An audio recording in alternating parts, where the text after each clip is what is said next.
Olá, eu sou a Rosiana, sou aluna de mestrado do Programa de Educação e Ciências da Universidade Federal do Rio Grande e hoje eu vou apresentar para vocês um recorte da minha dissertação que tem como título Como está inserido o conteúdo de zoologia em livros didáticos.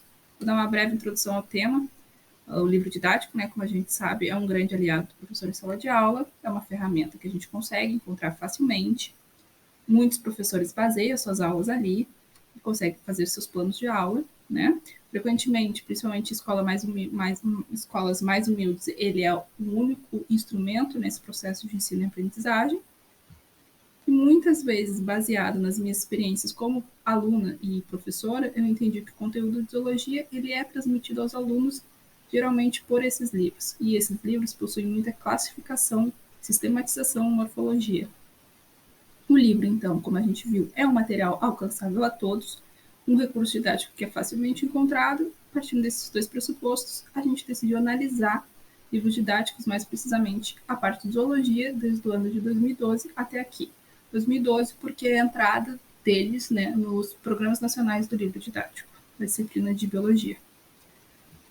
E por que zoologia? Por que livros, então? Totalmente pessoal, porque eu gostava muito de ensinar essa disciplina, e porque eu percebia muitas vezes na sala de aula que os meus alunos não possuíam nenhum conhecimento sobre o ecossistema que a gente vive, o ecossistema da nossa região, e sim sobre aqueles ecossistemas que estão nos livros, que provavelmente eles nunca terão contato. Algumas reflexões que eu fiz ao longo do meu trabalho. Então, se o livro didático é um instrumento que a gente deve usar deliberadamente, ou se a gente tem que usar o mínimo possível. Muitos artigos vêm sendo publicados sobre esse tema.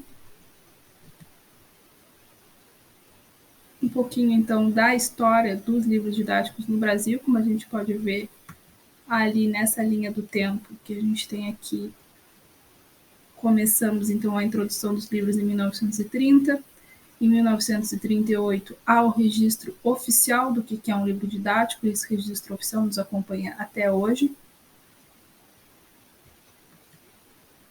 Então, os objetivos do nosso trabalho seria, então, analisar como que está o ensino de zoologia através desse material, o livro didático, mais especificamente as mudanças que ocorreram ou não ocorreram ao longo do tempo.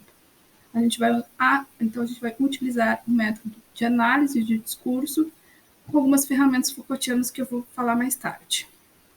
Então, nosso referencial de estudos é o Michel Foucault, o nosso autor de base, e as suas obras As Palavras e as Coisas, a Arqueologia do Saber e a Microfísica do Saber. A gente vai manter, então, esse olhar na análise, porque a gente acredita que a ciência é uma construção social, e a gente escolheu, então, usar essas ferramentas Foucaultianas por causa disso. Na fase arqueológica, o Foucault fez uma análise de saberes a partir de alguns objetos. O nosso objeto, nesse caso, é o livro didático. Por que a gente não vai buscar erros, então? Porque a gente parte da nossa perspectiva pós-modernista, que assim como Foucault, a gente acredita que não tem apenas uma verdade, nenhum criador, nenhum descobridor. A gente acredita que a verdade é uma construção. Foucault fala também que o tempo muda a verdade. A gente se aproxima muito desse pensamento, principalmente nessa análise dos livros. Será que o tempo muda a verdade? Será que o tempo mudou a ciência? Será que o tempo mudou os livros didáticos?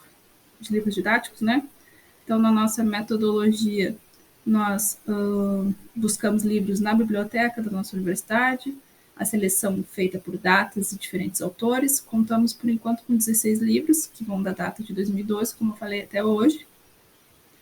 Na nossa metodologia, a gente vai usar, então, algumas ferramentas Foucaultianas, tais como análise de discurso, enunciados e enunciação. A gente, então, como eu falei, a gente acredita que a ciência é baseada em construção, então a gente não vai ter uma análise fechada. A gente vai discutir essa mudança com a percepção de saber se houve ou não mudança, não com o olhar de quem busca erros. A gente acredita que os discursos na nossa sociedade elas vão mudando, e nos livros didáticos pode ocorrer ou não isso. Os resultados prévios que a gente tem até hoje é que a sistematização e a taxonomia é uma tradição da ciência, e os livros didáticos, muitas vezes, eles seguem isso, porque eles não são produzidos do zero, ocorre uma atualização dos mesmos, Então, por isso, muitas vezes, eles têm traços dos anos 60 e 70. As considerações finais, então, que eu deixo aqui é que nós estamos ainda em fase de análise dos nossos livros, então por isso nós obtemos apenas 2 hipóteses por enquanto. Obrigada.